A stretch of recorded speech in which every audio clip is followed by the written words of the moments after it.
Je vous propose de revenir sur ça. Regardez, je pense que l'une des plus belles mais aussi des plus dangereuses idées, c'est une idée américaine. C'est l'idée que n'importe qui peut accomplir n'importe quoi. Mais aussi sur ça. Il est préférable de tendre vers quelque chose plutôt que d'avoir dans votre esprit une réalisation figée comme étant votre objectif. Ces propos ont suscité de nombreuses réactions, et à juste titre.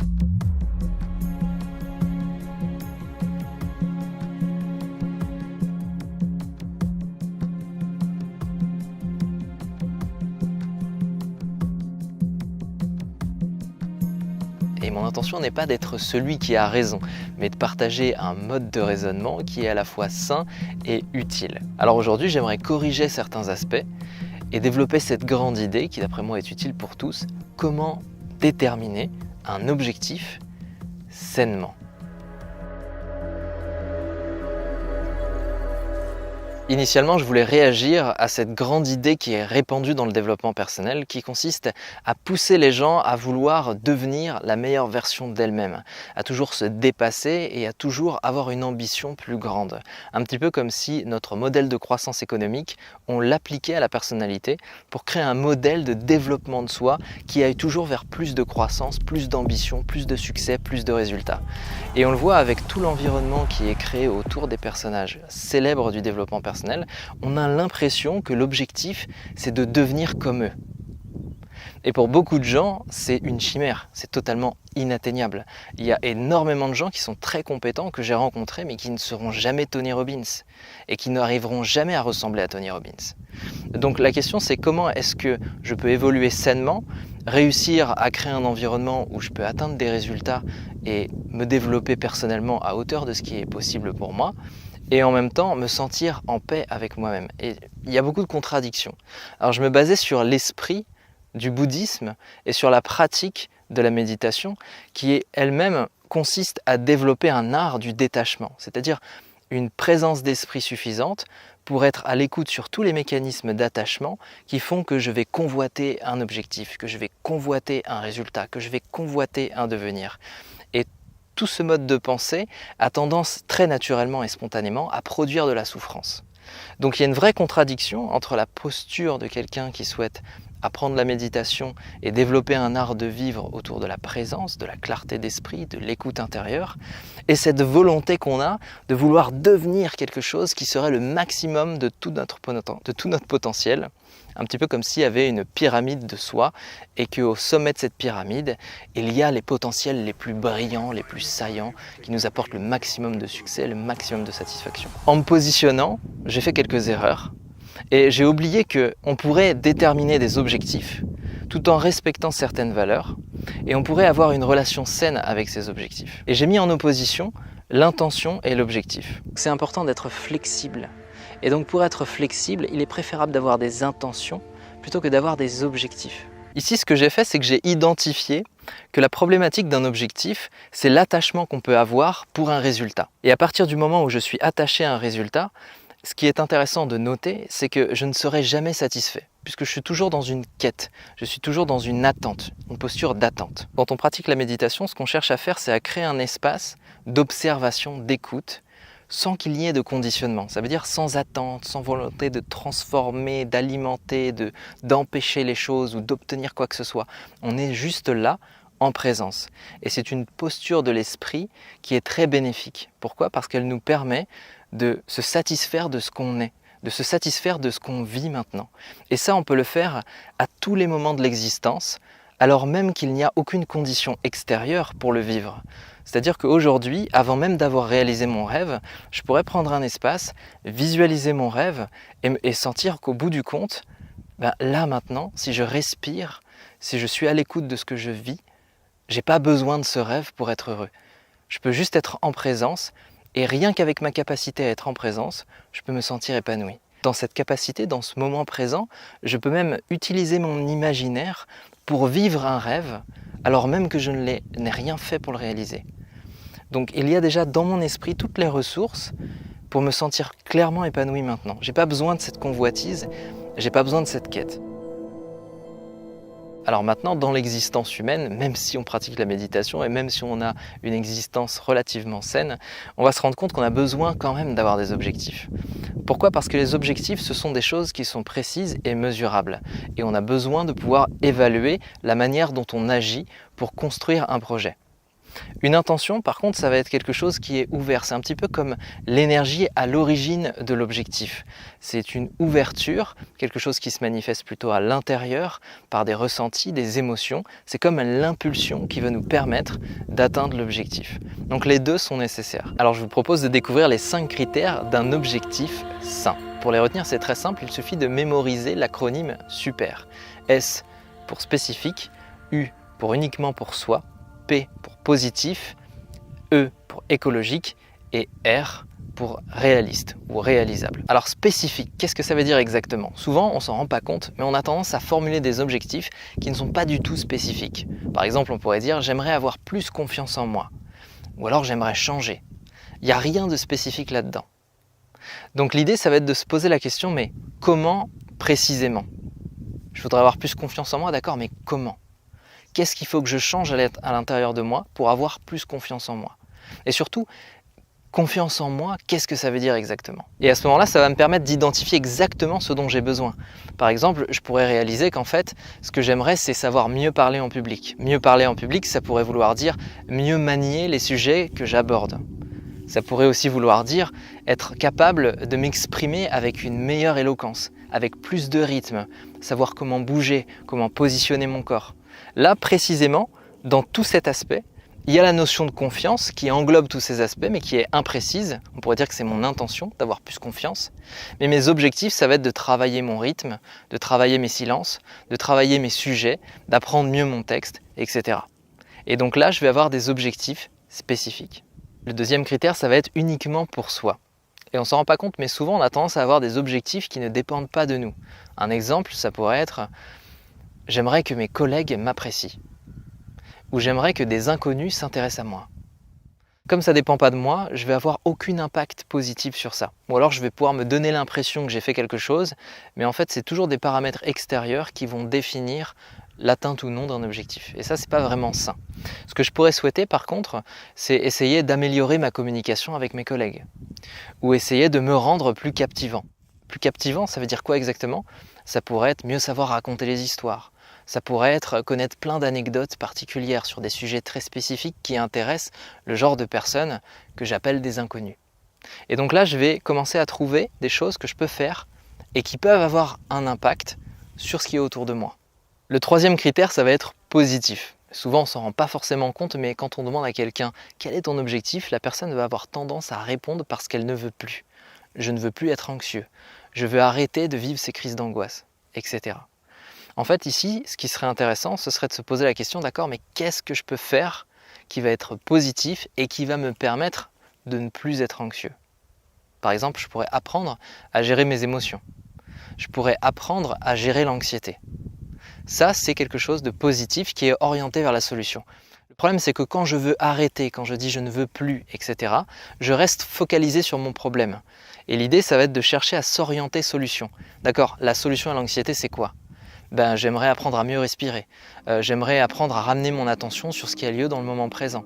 Là, ça devient beaucoup plus positif, puisqu'on est focalisé sur la solution. Le quatrième critère, c'est écologique, mais on reviendra dessus à la fin parce que c'est certainement le plus important. Et enfin, il y a réaliste ou réalisable. Si vous êtes focalisé sur un objectif qui en fait serait par exemple de changer le monde, c'est-à-dire quelque chose de très large, qui pourrait s'apparenter comme une sorte d'idéal ou une chimère, vous allez convoiter quelque chose qui de toute manière n'est pas dans votre sphère d'action. Donc l'idée, quand on a ce genre d'objectif, j'aimerais changer le monde, j'aimerais avoir un impact significatif dans le monde, en plus de ne pas être spécifique, ça va avoir tendance à être beaucoup trop grand, beaucoup trop large. Donc l'idée, ce serait simplement de revenir à des petites étapes. Ok, comment est-ce que je peux avoir un impact positif dans mon village ? Comment est-ce que je peux avoir un impact positif sur mes amis ou sur les amis de mes amis ? Sur les relations qui sont autour des amis de mes amis ? Comment est-ce que petit à petit, je peux avoir cet impact positif ? Et vous allez voir que, en fait, vous allez rendre quelque chose qui est comme une grande vision, comme un grand rêve, beaucoup plus réaliste à partir du moment où vous vous posez la question, mais c'est quoi la première marche ? Puis la deuxième, puis la troisième. Alors l'écologie, ça consiste à être en accord avec l'objectif, c'est-à-dire à être capable de l'assumer et d'identifier qu'il est clairement positif pour soi. Concrètement, il y a 3 options. Si vous atteignez un objectif, tout fonctionne et ça matche parfaitement. Une fois l'objectif atteint, vous vous sentez parfaitement aligné. Vous avez l'impression que c'est fluide et c'est exactement ce qu'il vous fallait. La deuxième option qui est la plus courante, c'est de se dire en fait, maintenant que j'y suis, je me rends compte que ça change pas mal d'aspects dans mon quotidien. Il y a des choses qui ont changé dans mon environnement, dans ma relation avec les autres, dans mon métier, et je me rends compte qu'en fait, il va falloir que j'aménage mon comportement. Et ça, c'est le plus souvent ce qui arrive. Ça nécessite donc de se recadrer un petit peu, de définir d'autres objectifs et de continuer à avancer avec ces changements. Et enfin, il y a la dernière option qui consisterait à se dire en fait, j'ai atteint cet objectif et ça me va pas du tout. En fait, je me sens pas à l'aise dans mes relations, j'ai l'impression que ça matche pas avec ce que je voulais vraiment, je me sens pas aligné. J'ai fait sauter certaines résistances qui en fait étaient nécessaires parce que ça me montrait que cet objectif n'était pas souhaitable pour moi. L'écologie de l'objectif, ça va être votre capacité à assumer et à vous sentir aligné et bien avec l'obtention d'un objectif. Et parfois, ça peut arriver qu'on se projette dans une vie qu'on idéalise dans le moment présent, parce qu'on a des ambitions, on se voit par exemple dans la politique, on se voit par exemple être influenceur, on se voit avoir un impact dans un domaine précis, on se voit être créatif, on se voit être artiste, on se voit être au contraire très compétent dans un domaine spécifique, très technique, et on ne se rend pas compte de ce que ça enclenche dans notre vie. C'est un peu comme si on demandait à un enfant mais qu'est-ce que tu veux faire plus tard? L'enfant il dit moi je voudrais être dessinateur.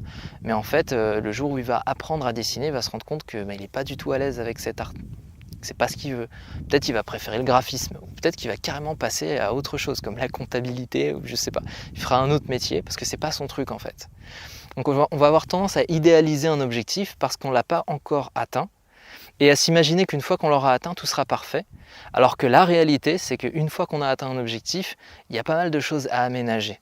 Par exemple, quelqu'un qui n'a pas confiance en lui, d'un seul coup, il va développer sa capacité à parler, le rythme de sa voix, il va commencer à développer une certaine aura, etc. Et il va se rendre compte que dans ses relations, ça pose problème. Parce qu'il y a certaines personnes, en fait, elles n'aiment pas cette nouvelle version de lui. Elles préféraient la version qui n'a pas confiance. Et donc là, elles se sentent confrontées et se rendent compte qu'en fait, il y avait des amis, c'était peut-être pas vraiment des amis, peut-être qu'ils profitaient un petit peu de la situation, qu'ils préféraient que tu n'aies pas confiance en toi. Et donc maintenant que tu te sens à l'aise, ça crée une espèce de distance. Donc, par exemple, ça peut être quelque chose qui nécessite d'être aménagé. Est-ce que je suis à l'aise avec le fait qu'effectivement, dans mon entourage, il y a certaines personnes qui ne soient plus présentes? Ou avec le fait que dans mon environnement, ça change des paramètres très importants, comme par exemple l'endroit où j'habite.